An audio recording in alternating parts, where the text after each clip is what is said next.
Olá pessoal, tudo bem? Vamos então dar continuidade à análise do material que compõe o nosso plano de trabalho, né? Dos tópicos aqui do plano de ensino e ainda dentro da análise dos princípios fundamentais, cumpre-nos agora então comentar a respeito do artigo 4º da Constituição Federal, né? Falamos dos princípios fundamentais trazidos no artigo 1º, como princípio democrático, princípio republicano, princípio federativo, né, estabelecidos no caput do artigo 1º. Depois, aqueles princípios também que são fundamentos do Estado, trazidos nos incisos do artigo 1º, como a cidadania, a dignidade da pessoa humana, os valores sociais do trabalho e da livre iniciativa e o pluralismo político, né, pessoal?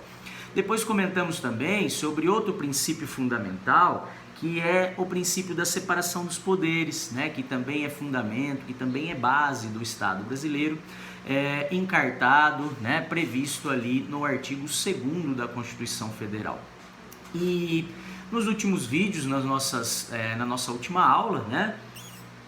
Concluímos a análise do artigo 3º da Constituição Federal, que traz ali elencado princípios fundamentais no Estado brasileiro, mas que são denominados de objetivos fundamentais, né? Porque são princípios que apontam um verdadeiro objetivo a ser alcançado no âmbito do Estado brasileiro, né? Então, falamos lá sobre as previsões do artigo 3º, né? Que traz ali como princípio que é fundamento, que é objetivo do nosso Estado, a construção de uma sociedade livre, justa e solidária, a previsão também de garantia do desenvolvimento nacional, né, que se busca como objetivo do Estado garantir um desenvolvimento a nível nacional, um desenvolvimento em todas as áreas de maneira ampla, né?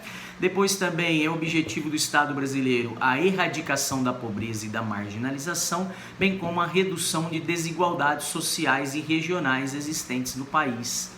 E, por fim, comentamos também do objetivo do Estado brasileiro de promover o bem de todos, né? De promover o bem comum, sem quaisquer formas aí de preconceito ou discriminação, como seriam o preconceito de origem, raça, cor, né? O chamado preconceito em razão da etnia, bem como preconceitos, discriminações em razão de sexo, idade ou quaisquer outras formas, né? Como a religiosa, a de convicção política, né? Então, o Estado brasileiro deixa aqui de maneira clara, de maneira explícita, né, na norma constitucional, ou seja, na nossa norma superior, na nossa norma suprema, de que não admite-se aqui estas formas discriminatórias, né, que atentem ali contra o ser humano, contra o bem comum, ok? Então, agora, passando a analisar o artigo 4º da Constituição Federal, e o artigo 4º, ele traz os princípios que vão orientar o Brasil nas suas relações estrangeiras, ou seja, nas suas relações com outros países, né? E menciona então o artigo 4º no caput que a República Federativa do Brasil rege-se nas suas relações internacionais pelos seguintes princípios, tá? E traz aqui um rol, nos seus 10 incisos, de princípios, de valores que vão orientar, que vão ser base, fundamento das relações do Estado brasileiro com outros estados estrangeiros, tá? Então, princípios, valores que orientam as relações internacionais do nosso Estado, ok? Esses princípios são de observância obrigatória, tá? No sentido de que são normas de eficácia plena, ou seja, de aplicabilidade imediata, né? Então já passaram a ser aplicados, passaram a representar, né, valores base nas relações internacionais desde o momento da promulgação e vigência da Constituição Federal de 88. Tá? Então, independentemente de regulamentação, né, independentemente da previsão desses princípios depois em tratados internacionais firmados aí pelo Brasil, esses valores já deveriam ser observados, né, já orientam a relação as relações do Estado brasileiro desde a vigência da nossa Constituição de 88. Tá? Então, é norma de eficácia plena, de aplicação imediata, e mesmo que alguns desses princípios tragam ali alguns enunciados abertos, né? Quando falamos lá de garantir a independência nacional, né, como princípio, embora tenha esse enunciado aberto, né, previsto de maneira geral, né, e não de maneira específica, isso não há necessidade de uma regulamentação para se aplicar esta norma constitucional, ok? Falando então sobre esses princípios, e a gente trata deles de maneira breve e pontual, né, porque não há grandes questões aí a serem debatidas, a serem discutidas com relação ao artigo 4º, então a gente passa agora a mencionar o que significa cada um desses princípios, tá? Primeiro deles, então o Brasil ele se orientará pelos princípios, né, pelos seguintes princípios nas suas relações internacionais, e o inciso 1 menciona o princípio da independência nacional, tá? Esse princípio, pessoal, nada mais é do que a face externa da soberania, né? Do princípio da soberania, encartado lá como fundamento do Estado brasileiro no artigo 1º, inciso 1 da Constituição Federal. Tá? Então agora o artigo 4º ele vem reafirmar a soberania externa do Estado brasileiro, né, de que nós somos uma nação independente e não submetida, não aceitaremos aí a ingerência de outros países, né? Então isso é a independência nacional.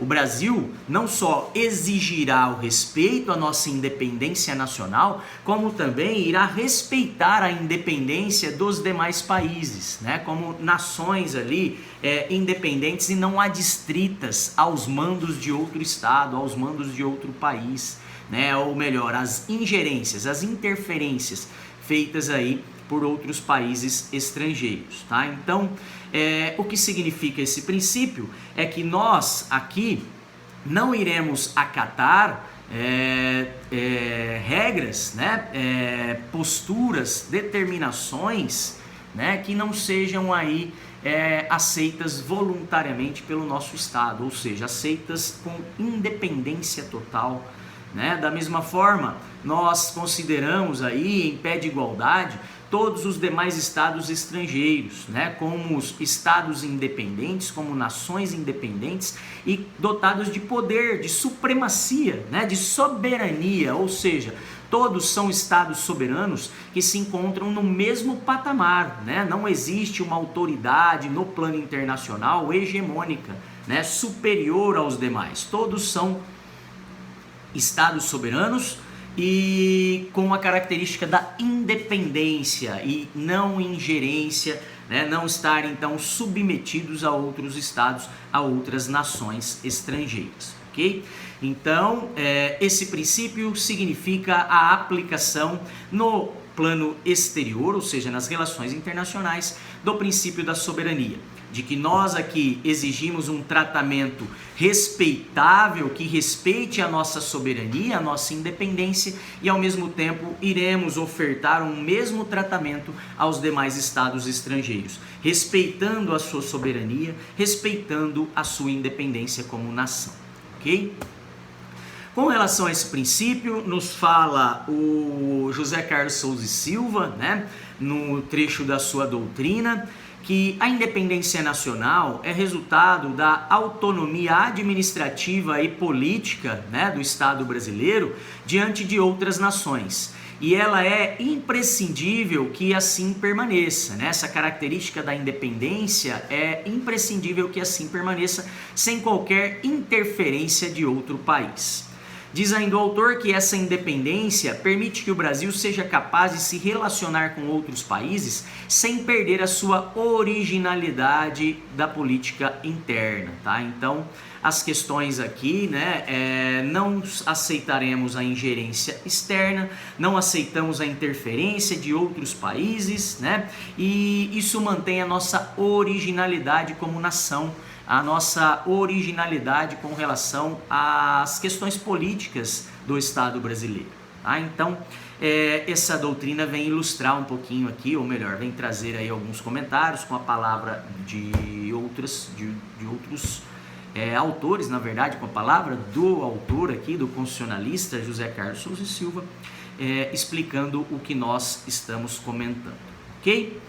O segundo princípio, pessoal, eu volto no próximo vídeo, né? Para não ficar um vídeo muito grande, no próximo vídeo eu volto para falar do princípio encartado no inciso 2 do artigo 4º.